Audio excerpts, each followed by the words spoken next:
Bismillahir Rahmanir Rahim. In the name of Allah, the Beneficent, the Most Merciful, I'd like to welcome you, dear viewers, to this episode in our series, The Forces of Evil. Assalamu alaikum wa rahmatullahi wa barakatuh. Allah's peace and blessings be on each and every one of you. In this program, we have been looking at the satanic forces, where they began, how they affected the first generation of human beings, how they continue to affect us throughout the centuries in our daily lives, and will continue to affect us into the future. We discussed the modes by which the satanic forces affect us, through creating doubts, etc., through beautifying evil and corruption, through causing people to abandon acts of worship like prayers and fasts and things like this. Then we began to look at ways to prevent that evil from coming to us. Among those ways, we said, was to fear Allah, that we are focused on Allah in our lives. We fear His displeasure. We try to do the things that He has prescribed. Secondly, also, we said that we should be sincere in our worship. And all different things that we do, which is supposedly for God, we should be very sincere about it, because that's where the real reward lies. Then we started to look at the actual acts that we could do to protect our home. Rather than, we talked in a general sense, now we get down to specifics. All of us have homes. We live in our home. Homes plays a special role in our lives. It's the foundation. It's where the wives and children are for mostly. We spend maybe less time because of the fact that we're working, but it is our primary base. And as such, it needs to be fortified, protected, and strong. And in the previous session, we began to look at fortifying the home or protecting the home by the recitation of Surah Al-Baqarah. And I mentioned a hadith, a very famous hadith, found in the Mustadrak of Hakim, which is authentic, wherein the Prophet ﷺ said, everything has an apex. لِكُلِّ شَيْءٍ سَنَامًا. Everything has an apex, a point, a high point. And the apex, or the high point of the Quran, is Surah Al-Baqarah, the second chapter of the Quran. Whenever Satan hears Surah Al-Baqarah read, he leaves the home wherein it is being recited. So this is a very powerful force to drive away satanic things from the home, and to maintain an atmosphere of spirituality and righteousness. In another narration from An-Nu'man ibn Bashir, Prophet ﷺ was reported to have said,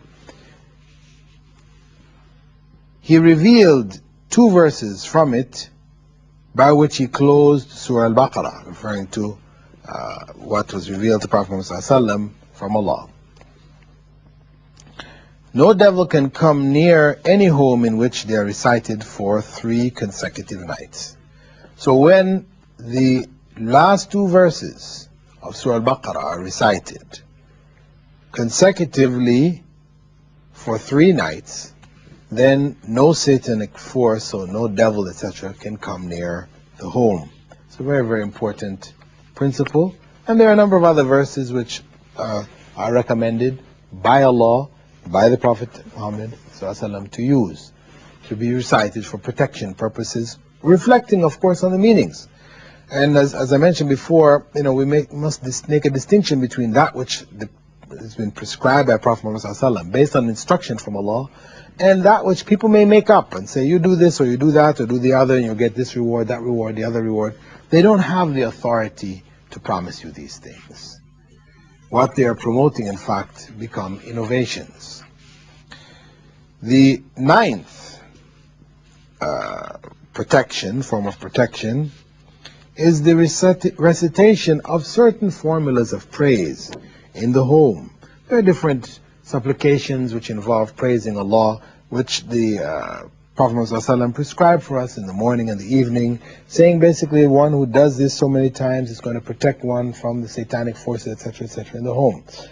For example, one who says, La ilaha illallah wahdahu la sharika lah, lahul mulk wa lahul hamd, wa huwa ala kulli shay'in qadir.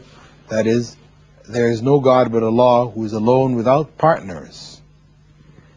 The dominion and praise are His, and He's able to do all things. one who says that 100 times per day will have a similar reward to freeing 10 slaves.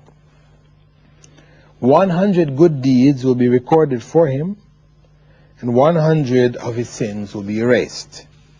And most important, he will have a charm against Satan for the whole of that day and night.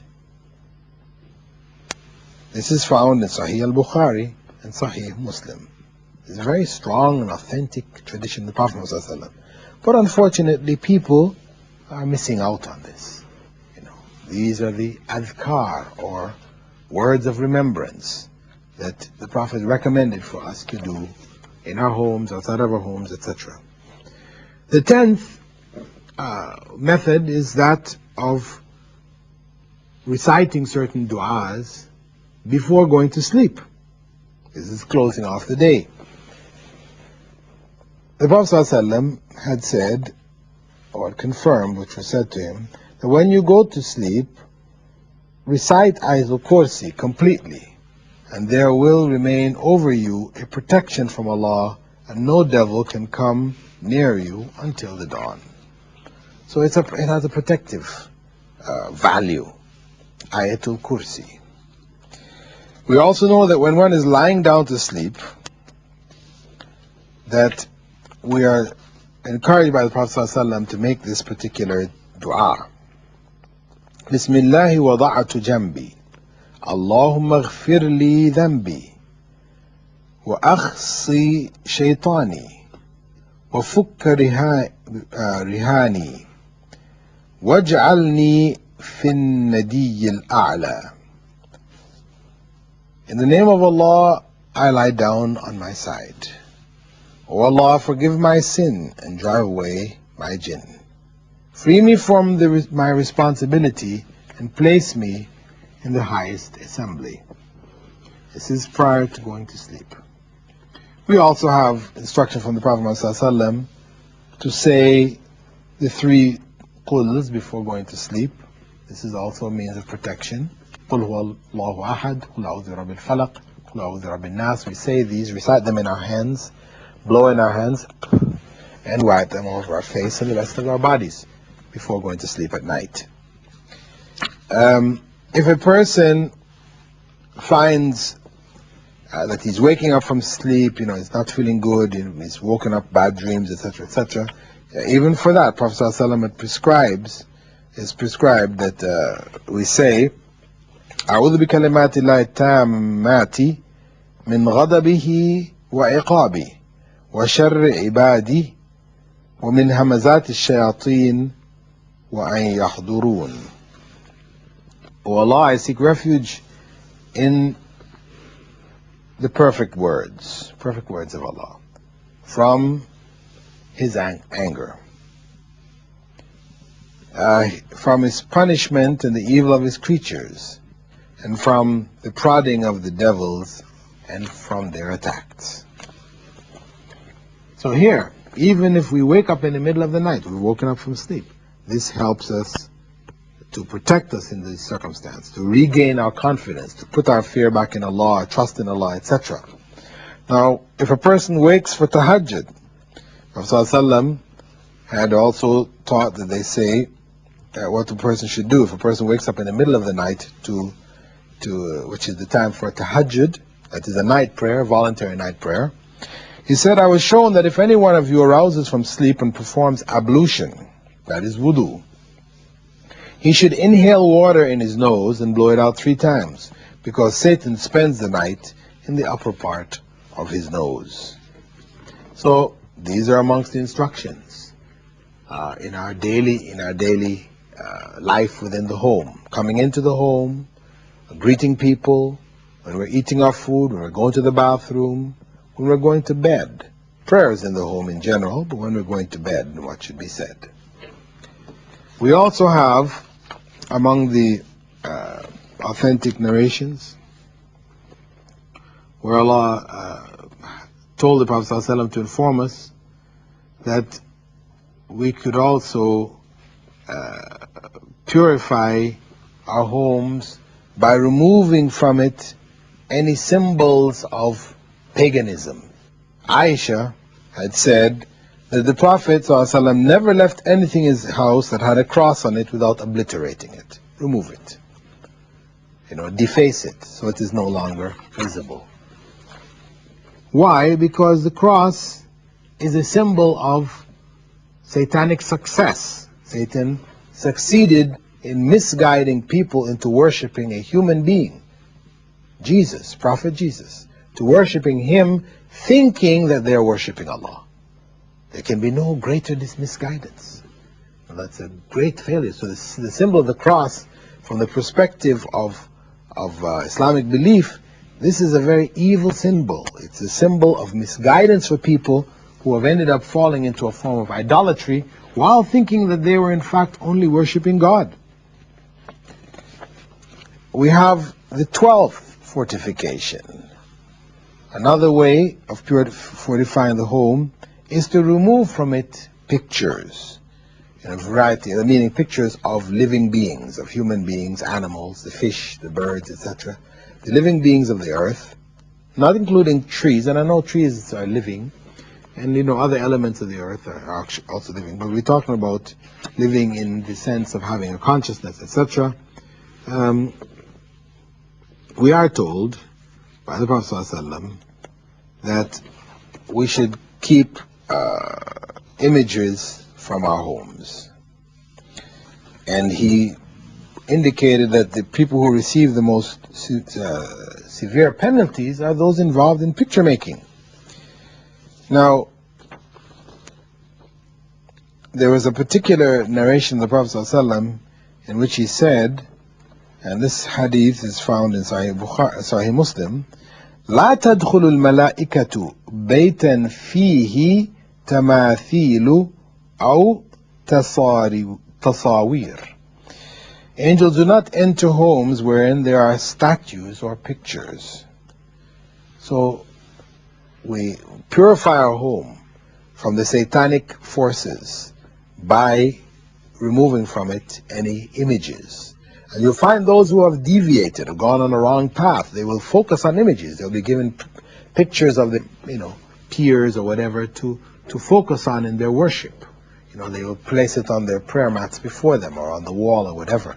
And they very much are focused on this. And this is a way in which they have deviated, because prayers should be directed to Allah alone. We don't have any images to focus on for our prayer. Among the things that we should purify the home of also are dogs. This is of course a problem for people of the West, who dogs have become, quote unquote, man's best friend, to the point where human beings live with dogs. The dogs are given clothing, special warm clothing for winter, summer clothing for the summer. People leave their wealth for their dogs. So the dog has been elevated in society to the point where he is above that of human beings. Instead of giving a person's wealth to needy human beings on the earth, who are starving or whatever, people who are in real need, a person dies and leaves his or her wealth to dogs. So purifying the home of the dog. Prophet ﷺ had said, the angels do not enter a home wherein there's a dog or a picture. So the issue of the dog is very, very important to remove it. It is the way by which paganism crept in on the followers of Prophet Abraham. It's mentioned by the Prophet ﷺ and his companions that the people were worshipping one God up until that time, and that satanic forces had come to the people and suggested to them to make images of these righteous people when they died, because they didn't live forever. They grew old and they died. So the people were encouraged to make images of them, that this would remind them of the goodness they did and encourage them to do goodness. And as such, the people did that and they were reminded. However, generations later, when people forgot the reason for making these images, Satan would again approach them and suggest to them that it was because of their worship, their foreparents' worship of these images, that the people got rain, their cultivation was good, etc., etc. So what we're dealing with here is in fact purification of the home from these forbidden animals as well as forbidden things. The 14th, that was the 13th, the 14th basic area by which or way by which we can protect our homes is to make special prayers for the dead and for the living. We do as much as we can of voluntary prayers in the home. Keep the prayer alive in the home. Because of course the man, though he's enjoined to pray in the mosque, it is possible for certain occasions for him to pray at home. And it's good to do that, to make sure everybody in the home is praying, because if that feeling and that love and that thrust of prayer is not there in the home, then the youth will be followed, they will be identified and could possibly be harmed. The Prophet ﷺ had told us to make optional prayers in our homes in order to bring it to life, to make prayer a regular part of the home. You know, children staying at home observing their mothers, who may pray at times when the children might be sleeping, they may not see a steady consistency there. But that's why it's important, and the Prophet ﷺ encouraged males to go home from time to time and to pray their recommended prayers there. Not the compulsory, that should be done in the conversation in the congregation along with the body of Muslims, but where we have voluntary prayers, he had said that the best voluntary prayer is that of a man or woman in their home. I mean, this is the general recommendation. So we protect the home by doing additional voluntary prayers in the home. And there's a particular hadith, another hadith on this topic, which is found in Sahih Muslim, in which Abu Musa al-Ash'ari related the Prophet ﷺ had said, the difference between a home in which Allah is remembered and a home in which Allah is not remembered is like the difference between the living and the dead. So the lack of remembrance of Allah indicates the death of the soul. We keep the soul alive and strong by remembering Allah. And the 15th principle for protecting the home is that during one's prayers, we utilize certain supplications which the Prophet ﷺ had given. Among them, أعوذ بالله من الشيطان من نفخه ونفثه وهمزه. That is, I seek refuge in Allah from Satan's pride, his poetry, and his touch, the touch of Satan. So, in our daily prayers, it is good to utilize this particular dua instead of saying A'udhu Billahi Minash Shaitanir Rajim, because actually there is no narration, authentic narration to support that practice. But it is authentically narrated that the Prophet ﷺ used to say, I seek refuge from Satan's pride, his poetry, and his touch. So we should protect the home by incorporating such supplications within the prayer itself. And the 16th form is that one control oneself in the time of anger. On one occasion when a man's face became very red with anger, the Prophet ﷺ said to him, إني لأعرف كلمة لو قالها لذهب عنه الذي يجد أعوذ بالله من الشيطان الرجيم. Indeed, I know some words. If he said them while he's feeling, what he's feeling would go away. And that is أعوذ بالله من الشيطان الرجيم. I seek refuge in Allah from Satan the cursed. Whereas the other dua which we mentioned, أعوذ بالله من الشيطان من نفخه ونفثه وهمزه. This dua, which meant I seek refuge in Allah from Satan's pride, his poetry, and his touch. This one is the one which was commonly used by the Prophet ﷺ in the daily prayers. The 17th form of fortification would be to use good and kind words and bright smiles. In order to keep good feelings amongst the people of the family, because this is one of the major areas in which the satanic forces destroys the home through enmity between the husband and the wife, which leads to bad feelings, to ill treatment, ultimately to the breakup of the family. So with that, dear viewers, I'd like to thank you for being with us in this segment of our program, The Forces of Evil. I'm your host, Dr. Bilal Phillips, and I hope that you'll continue to follow our program in its future episodes. Assalamu alaikum wa rahmatullahi wa barakatuh.